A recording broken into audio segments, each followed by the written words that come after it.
हमारा वीडियो में बहुत बहुत स्वागत बा। सब लोग के धन्यवाद।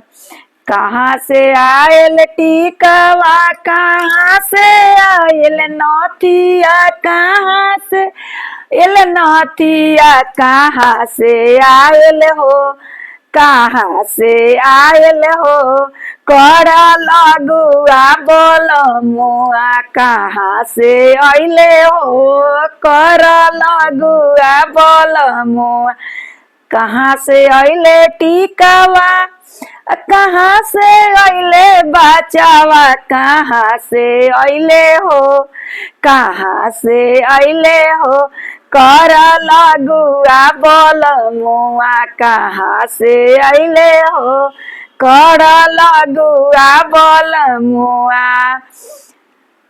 सोनरा कन से अइले टिकवा, सोनरा कन से अइले नथिया, सासू दीजी दियली हो, कर लगुआ बोल मुआ, सासू जी दिहनी हो, कर लगुआ बोल मुआ।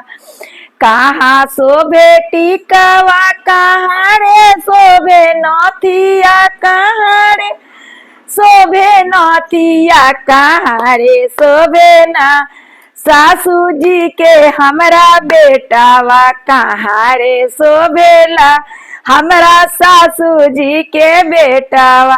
मांगे शोभे टिकवा, नाके शोभे नथिया, से जरिया शोभेला हमरा सासू जी के बेटावा, से जरिया शोभेला हमरा सासू जी के बेटावा, से जरिया शोभेला हमरा ननद जी के भैयावा, से जरिया शोभेला ननदोरा भैया, से जरिया शोभेला ननदोरा भैया।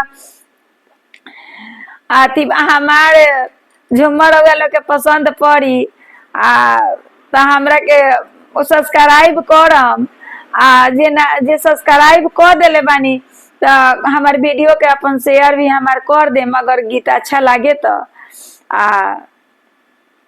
कमेंट भी करम, हमरो अच्छा लगी, हिम्मत बढ़ी कि हाँ जी हम गावत तनी तो रउआ लोग के पसंद पड़ता तो हमरो अच्छा लगी, तो हम रउआ लोग के हम आवड़ी आगे से वीडियो आवड़ी अच्छा से बनाए। धन्यवाद।